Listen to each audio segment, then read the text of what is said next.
Okay, Sir Benjo, ano po ang tanggap ng mga kayo po sa inyong grupo na itong lumulutang na balita na ibabalik sa ang pasukan ngayong June?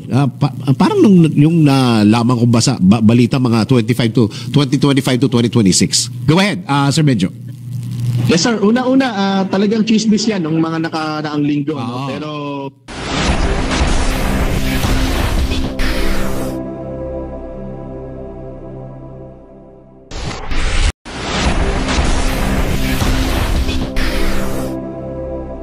may teacher ho nasa linya. Okay, ang National Chairperson ng Teachers Dignity Coalition, si Chairman Benjo Basas. Chairman, Sir Benjo, magandang araw. Happy New Year! Yes, Sir Dennis, at magandang umaga po at sa mga nakikinig po at nanonood.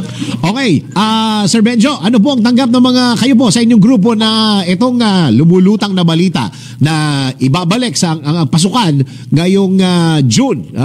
Parang yung lamang kong balita mga 2025 to 2026. Go ahead, Sir Benjo.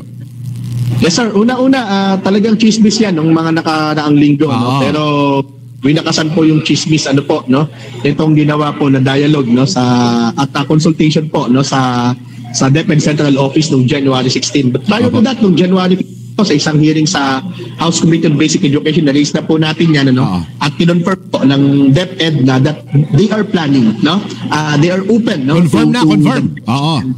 Nagkakaroon na po ng mga consultation. At yun nga po, noong January 16 kami po pinatawag diyan po sa Central Office along with the other organizations of teachers, parents, and even students. So, para po magkaroon po ng consensus dito. Tama po, yung binanggit po ninyo, yung ating school year po ngayon ay bahagi na ito ng transition at nakapano na ito na magbalik yung opening ng klase natin sa June by 2025. Tama po yung sinabi nyo. Ngayon ay 2023-2024 matatapos po ang ating school year, ang ating klase ng May 31. Napaaga po ito ng kalahating buwan. This year pala, this year. Yan po. Kaya May 31, after May 31, asyo na po muna hanggang July 28, 2024. And July 29, 2024 po, magisimula yung school year 2024-2025. Opo. Ano po ang tanggap po ninyo ng mga teacher po dito? Isa ho ba kayo sa pinanggalingan ng suggestion na ibalik sa June? Sir Benjo? Well, yes, I assume. Alam mo, Sir Dennis, pinag-uusapan natin ito nung nakaraang taon, di ba? Correct. Ng ilang ulit. At of course, hindi naman kami natapos dun sa mga media interviews.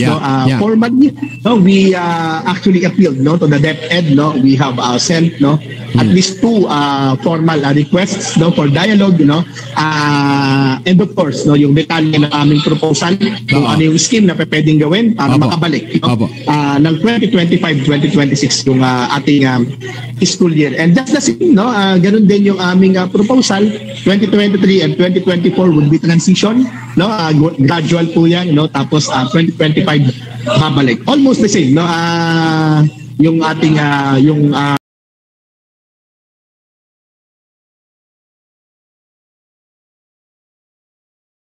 ginawa po ng DepEd. Nagpapasalamat po kami dyan doon sa action po ng DepEd din sa bagay po nito. Opo, kasi ang reklamo po ng mga magulang, Sir Benjo, yun daw June ay very open sa mga suspension ng mga klase dahil yung June parang dyan tayo inuulan at binabagyo, Sir Benjo Pero just the same, ay, nawala si Sir Benjo. Oo. Nawala. Nandiyan ba? Sir Benjo, please come back. Yes. Go ahead. As you were saying po. Go ahead. Opo. Unpredictable na din po yung ating weather condition. Ang pinakamalalakas na bagyo po, sa recent history natin po, parang 8 of 10 na pinaka-destructive ng mga bagyo ay dumating after August, So parang hindi naman po din hindi na rin po magandang argument po yung weather argument po niya, pero yung manageability po kasi nung klase kapag sobrang init, yun po yung questionable talaga, kaya doon nag-settle po yung DepEd po dito. Open ho ba kayo doon sa... Opo, sige, go ahead Sir Benjo. Yes, sir. Hindi lang naman iyon no? Kasi yung Abril at Mayo, yan din po yung panahon ng mga festival, mga kapistahan, local at national, election, no? Yung ating mga palarong pambansa, mga liga, yung ating Holy Week, no? Na almost isang linggo na walang pasok. No? So, ibig sabihin yung intervention po no? ay dapat din natin pong tignan. National election, dyan din po mapasok sa Mayo. Meron nung nagsasuggest na bakit hindi na lang natin ituloy? Kasi pagka umuulan nga naman at bumabaha, balik tayo doon sa anong tawag doon? Hybrid na pagtuturo sa mga bata. Di ba meron tayong mga modular noon na Sir Benjo na nauso noong pandemic? Yes sir, but just the same. Mahirap pong iusog yung buwan ng eleksyon, no? Yung buwan yung mga araw ng eleksyon, yung mga fiesta official, no? Yun po yung challenge no sa atin no. Pero tama ka, no? Madali tayong mag-shift, no? From face-to-face to modular. At ginagawa din naman po yan. Hindi naman po yan inaalis ng DepEd. So far po, hindi po inaalis ng DepEd yan. Right now, may policy po ang DepEd, no? Na kapag sobrang uminit, no? Uminit ng gusto, ito pwede mag-shift, no? Pag meron tayong mga ulan, ano, no? Or whatever, mga pagbaha, kahit walang signal, no? Ay pwede pong mag-shift sa asynchronous. Ano lang naman po yan? Yan yung pangsalo, no? Ng mga policy po. Tama. Kaso ang problema, Sir Benjo, pagka umuulan, walang internet eh. Yan yung isang problema din naman po natin. No? But of course, no, yung asynchronous classes naman po, hindi naman po talaga yan online. No? Kasi in consideration din naman mayorya ng ating mga kababayan ay makaka-access no, ng internet. Kaya nga po tayo ay modular po. No? Mas marami po sa atin ay modular. Yung survey natin ginawa ng 2020, mas marami po ay modules, no? Hindi yung online.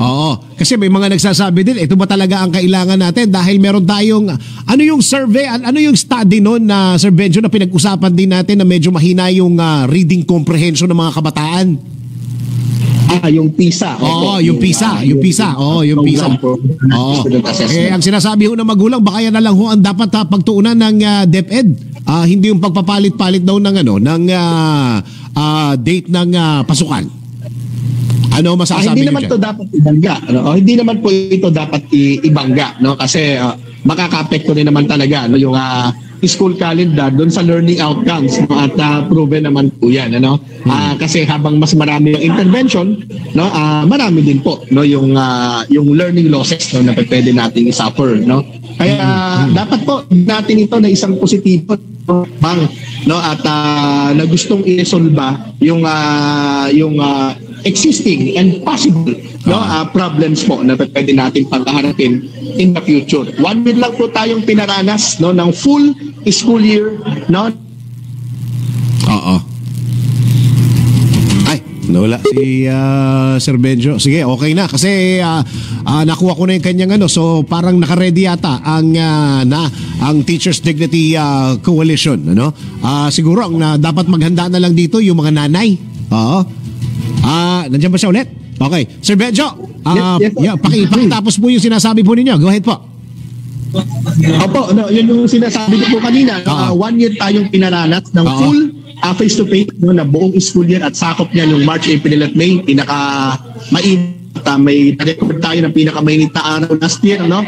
So, ibig sabihin po nito, kaya alam nyo, nung naranasan natin ito, lang maas no, yung pumapabon na ibalik ito sa June to March cycle.